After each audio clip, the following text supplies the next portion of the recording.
Olá, bem-vindo ao terceiro episódio da websérie Turismo e Mudanças Climáticas, Qual o Nosso Papel?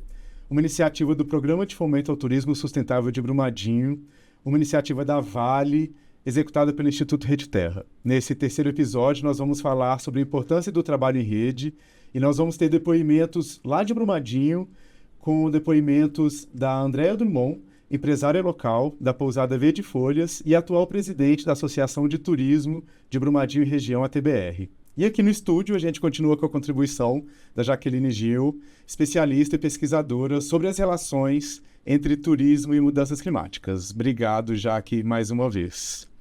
Jaque, queria começar essa nossa conversa falando sobre a importância do trabalho em rede entre empresários de um destino para que a gente possa maximizar os impactos dos esforços para a mitigação e adaptação às mudanças climáticas nos destinos em que a gente atua. Com certeza. Bom, primeiro, muito obrigada, Gustavo, pelo convite. É uma alegria enorme, também um prazer dialogar com você e também com todos os seus convidados que trazem aqui para a gente casos reais, tão ilustrativos desta discussão importante sobre turismo e mudanças climáticas. Sobre o trabalho em rede de empresários que trabalham ali em prol de uma região, eu acho que tem dois pontos que a gente consegue destacar. O primeiro deles é sempre lembrar que o turismo é uma atividade necessariamente que acontece na relação público-privada. A parceria do público com o privado é essencial para termos um destino de turismo saudável, com boa governança, com um olhar de futuro, com práticas responsáveis e com a sustentabilidade e também agora a prática de regeneração no seu coração, né? No contexto central do que aquele destino se propõe a fazer. Em relação ao trabalho, em segundo ponto agora, dos empresários que se fortalecem, esta é a maneira mais saudável e também já vista em muitos outros destinos como a forma exitosa de a iniciativa privada conseguir dialogar e não só fortalecer a si, como fortalecer essa parceria do público com o privado. Porque pensa que quando o público atua de maneira positiva, que contribui com a atividade turística e que, por fim, leva mais negócios à porta dos empresários, ele faz isso em diálogo. Ele faz isso numa relação ganha-ganha a partir do que o privado indica que é necessário, ou do que o privado indica que está dando resultado, ou do que o privado indica que é gargalo, com o que o poder público pode aportar. Então, os empresários organizados se fortalecem e contribuem cada vez mais para, fortalecidos, melhorarem este debate, este diálogo com o público.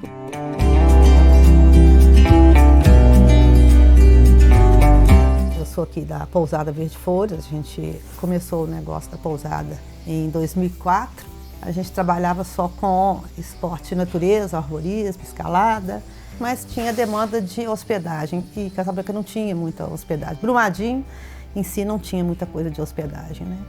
Aqui é uma área de preservação muito grande, são 30 mil metros de área verde, sendo que a gente usa só 7 mil metros. Você vê que tem 70% absolutamente preservado de mata atlântica, que a gente tem 9 nascentes aqui dentro. Essas nascentes são com uma água de alta qualidade, classe 1, e que a gente consegue preservar essas áreas muito bem, né? Com presença inclusive de animais que são animais que estão na área mesmo e acabaram ficando por aqui, já estão aqui há algum tempo, né? Com isso a gente se envolveu mais nessas coisas, em como que a gente iria fazer isso valer acontecer e ser uma coisa realmente sustentável, de acordo com o natural, né? Então a gente começou a trabalhar com compostagem.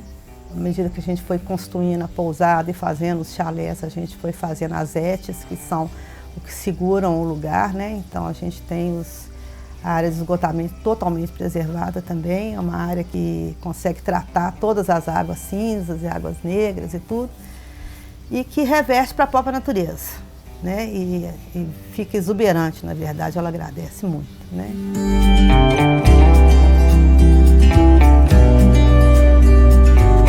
Dentro das atividades, né, que a gente tem aqui, que são o esporte de aventura, o arborismo, escalada, tirolesa, super tirolesa, trapézio, A gente conseguiu fazer um negócio interessante também. Há muitos anos a gente começou a trabalhar com a Escola Integrada de BH, que são as escolas públicas que levam as crianças, né, os adolescentes e tudo, para áreas, né, para fazer alguma atividade e tudo. E a gente conseguiu colocar junto com a gente uma turma boa que trabalha com educação ambiental. E com isso a gente conseguiu um vínculo com muita escola. Então a gente consegue transmitir para essas escolas essas coisas. Então, por exemplo, as coisas que eles comem no almoço, eles passam um dia, fazem atividade, almoçam, tomam café. Eles entendem que isso, a gente mostra, olha, isso aqui saiu da horta, que saiu daqui de dentro mesmo, essa água que sai da composteira, como é que ela funciona, quanto fertilização, né, e tudo, né. Então, assim, o lugar é um lugar que realmente, assim, ele surpreendeu até a gente mesmo, porque a gente nem achou que a gente fosse mexer com isso nunca, né. A gente tinha uma pegada em cima dessa coisa ambiental, mas a gente não achou que a gente fosse se envolver dessa maneira.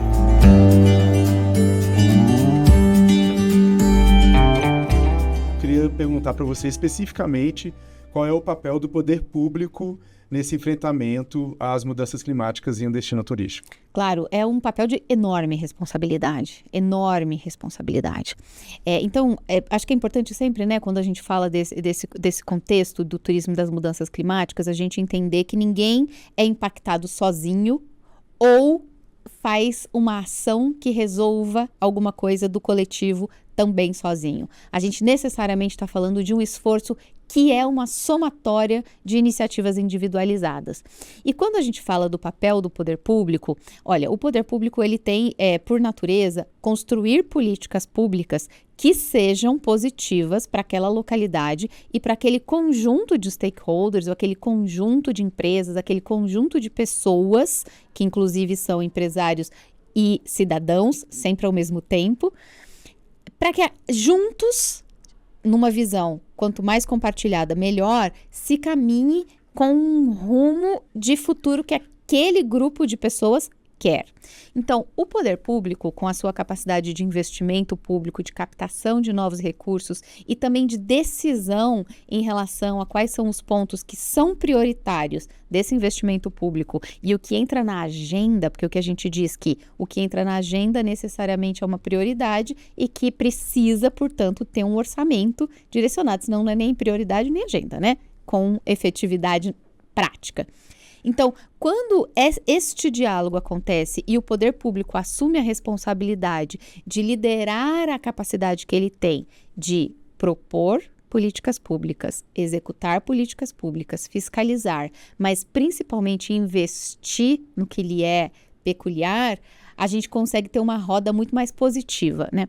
E o privado sozinho, é importante a gente entender isso também, que é muito difícil ele ter uma atividade individualizada e conseguir obter um destino de sucesso. Quando a gente pensa no turista, ele pode chegar com esta perspectiva e com esta exigência de ir para um local com práticas sustentáveis, ele imediatamente pode sair da pousada e ir para um restaurante, do restaurante fazer um passeio orientado por um guia, deste passeio orientado por um guia, ele vai no fim do dia num bar. Esta cadeia precisa ter coerência, senão não existe sustentabilidade. Como é que eu posso? Na pousada não tenho, por exemplo, tenho gestão de resíduos, tenho gestão do uso de água, tenho energia renovável, não tenho plástico, tenho um jardim, tenho um pomar todo pensado para ter alimento saudável para o café da manhã, por exemplo, saio dali e vou almoçar num restaurante que é exatamente o contrário. Não tem gestão de resíduo, é plástico para todos os lados, tem desperdício visivelmente nas mesas ali do entorno, a gente está vendo aquela situação que não tem gestão. Isso não constrói uma análise ou não constrói uma percepção consciente ou inconsciente do turista, no sentido de que aquele local tem práticas sólidas. Ele provavelmente vai ficar confuso, né?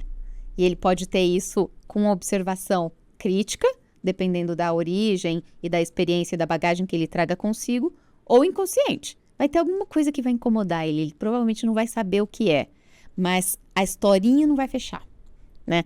Então, acho que é importante a gente pensar que o público tem por regra, e a política pública tem por regra, atingir a todos. E os empresários, cada um tem que fazer a sua parte, para que a gente consiga ter esse contexto exitoso. Eu sempre fui muito partidária do trabalho em rede. Eu sempre participei de algumas associações, tanto de turismo como associação daqui de Casa Branca também, como associação de bairro daqui, conselho de turismo, conselho da infância e adolescente, conselho do idoso. E eu sempre vi resultados muito fortes com isso, porque a gente conseguia passar o que a gente estava fazendo e qual que era a visão que essas pessoas tinham desse trabalho que era feito, e o contrário também acontecia. Então a gente conseguiu, de alguma forma, estar influenciando, principalmente essa turma mais jovem, de conscientização de como que a coisa funciona. E a gente consegue, de alguma forma, estar passando para essas pessoas que são da área tanto de turismo, daqui de Casa Branca e de Brumadinho, que funciona, né? Tanto é verdade que nós já estamos há 24 anos aqui, então é uma coisa que realmente funciona, né? Eu acho que essa coisa da rede é que vai realmente funcionar, né? Assim, é ela que vai dar uma direção para a gente, o que todos nós juntos podemos fazer. E o convívio com as pessoas daqui, né? Que foram bons também, que é quem ajuda a gente a manter o carro andando, né? Jaque, dentro da sua experiência e do que você conhece do turismo brasileiro, tem algum exemplo que você consiga trazer para a gente que tenha sido exitoso na formação de rede, nas parcerias público-privadas locais de um destino, que tenha atuado em coletivo em prol de ajustes numa operação mais sustentável e, no final, no frigir dos ovos, uma operação que seja importante para a mitigação das mudanças climáticas? Gustavo, eu acho que no Brasil a gente tem alguns exemplos muito bons, tem muitos exemplos bons, mas eu vou citar o caso de Bonito, porque acredito que é um destino que vem nesta decisão de crescer como um destino com base em natureza e ser responsável já há mais de 20 anos, né? Se a gente olhar para trás, o voucher único, que é o sistema que delimita a capacidade de carga e faz a venda dos atrativos regulamentados de Bonito, que tem capacidade de carga de maneira automatizada desde a década de 1990, que quando foi criado o sistema, e por meio de lei, né, o voucher único em Bonito é uma lei municipal que estabeleceu a capacidade de carga, estabeleceu regras para esta rede entre os empresários, estabeleceu que a capacidade de carga era uma sintonia do destino, e aí os atrativos foram se acoplando a esta realidade. Então, a gente está, né, voltamos aqui quase há 30 anos para entender por que Bonito hoje tem a imagem que tem, a sequência de prêmios nacionais e internacionais de reconhecimento bastante sério que o município tem, e recentemente, no caso foi em 2022, a certificação como o primeiro destino de ecoturismo do mundo, carbono neutro. A certificação ela é um processo, né? Eu acho que é importante a gente entender isso. Ela pode ali, no caso de Bonito, ter inaugurado a próxima etapa, depois desses anos, na verdade, dessas décadas de experiência da relação do público com o privado, dos privados em Bonito, muito consolidados em relação à gestão dos seus atrativos. E agora o selo de destino carbono neutro coloca critérios adicionais que Bonito vai ter que cumprir. Então agora eles estão cada vez mais aprofundando na gestão dos resíduos do município, na gestão dos transportes, ou seja, da micromobilidade no município, porque isso impacta nas emissões também, né? Então, estou falando micromobilidade, que eu quero dizer como é que as pessoas se locomovem uma vez no município, né? Deixando a questão dos transportes de longa distância em outra caixinha, né? Falando de Bonito. E cada vez mais uma busca, eu vejo isso muito, né? Uma busca de Bonito com muita presença dos empresários pela melhor prática do mundo que eles podem incorporar no destino deles.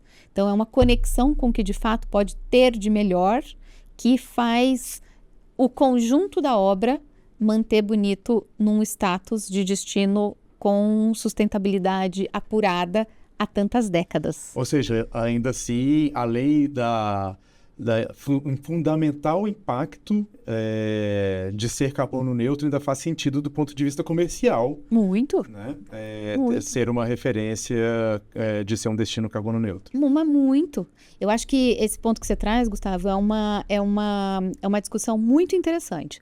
O que acontece? As mudanças climáticas são o maior desafio que a gente tem nesta década junto com as guerras, né? Mas aí é outra questão. Então vamos trazer aqui entre os dois maiores desafios, a nossa discussão aqui é sobre mudanças climáticas. Quando a gente fala de desafio, obviamente que eu também tenho oportunidades. Em todos os processos desafiadores, todas as crises, existem as oportunidades. No caso das mudanças climáticas e do turismo, não é diferente. Quem sai na frente, quem busca se adaptar, quem faz a regeneração dos seus espaços de natureza ou socioculturais, quem está mais adaptado a ter impactos minimizados, com certeza tem benefícios, né? Com certeza sai na frente. E você também, junto disso, consegue dialogar com os turistas ou com as pessoas que estão buscando as práticas mais coerentes com os desafios que a gente vive.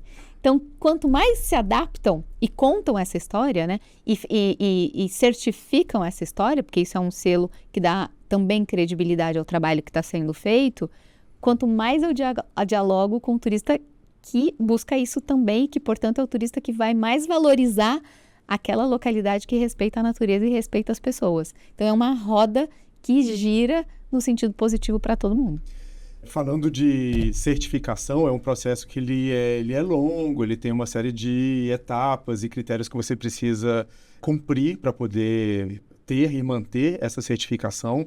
Mas queria saber de você se no trabalho em rede, voltando novamente aqui para o tema do nosso episódio, por exemplo, com uma associação de turismo local, ou mesmo uma rede informal, um coletivo de empresários, etc., de iniciativas, por exemplo, de atrativos de um destino, se há como, a partir desse trabalho em rede, fazer-se o monitoramento dos resultados em prol da mitigação de impactos, ou, por exemplo, em busca de uma operação que vá rumo a ser carbono neutro, e com isso a gente chegar em locais, por exemplo, como chegou Bonito, de se colocar no mercado como uma referência de ecoturismo, de sustentabilidade, etc. Você acha que é possível fazer isso de uma forma independente e que caminho seguir?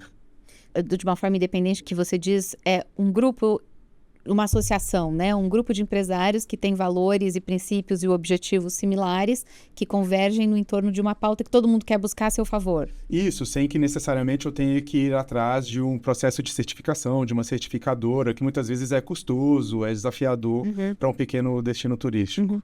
Claro, mas é sempre, né? O que eu acho interessante dos processos de certificação que são sérios é que eles estabelecem padrões, muitos deles já reconhecidos internacionalmente. Então, eu torno a conversa, principalmente com parceiros, empresários que eu quero ter, principalmente no âmbito comercial, em grandes centros brasileiros ou estrangeiros, e com o viajante, mais rápido, né? Então, se eu mostro um selo que é sério e que tem um lastro forte por trás, eu já economizo muita conversa. Eu já digo assim, olha, eu faço tudo isso, tanto é que eu sou certificada.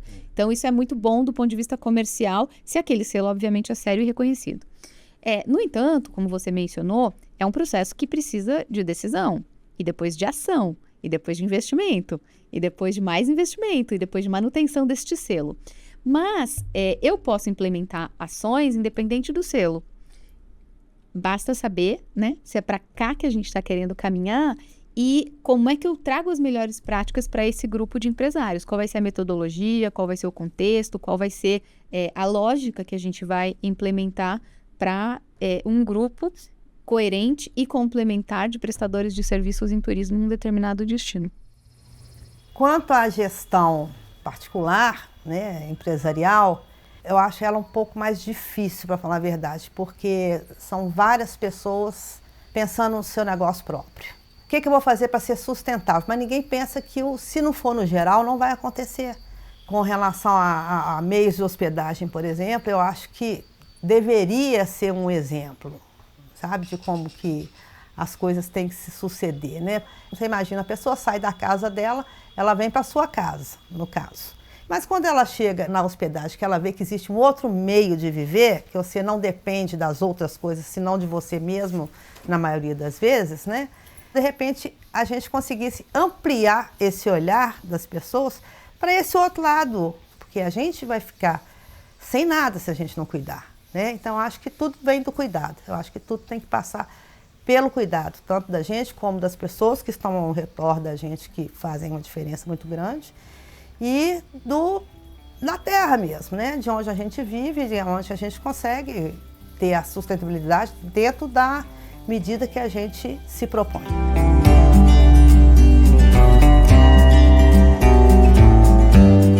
Meu maior sonho de futuro é que a coisa continue do jeito que está, assim, preservada, né?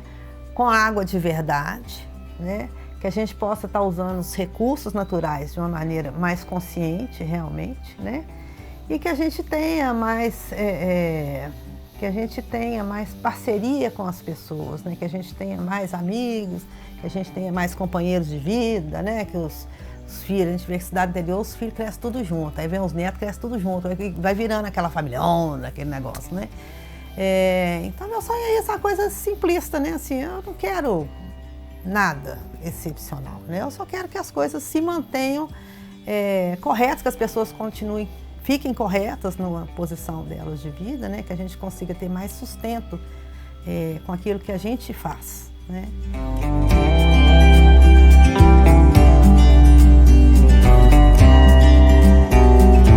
Obrigado, Jaque. Está sendo um grande aprendizado poder ouvir um pouco sobre a sua experiência. E obrigado você por ter acompanhado esse terceiro episódio.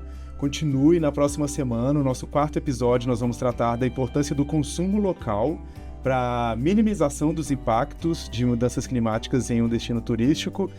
Teremos novamente Jaque, Helene e Gil conosco e a gente se vê na próxima semana. Muito obrigado.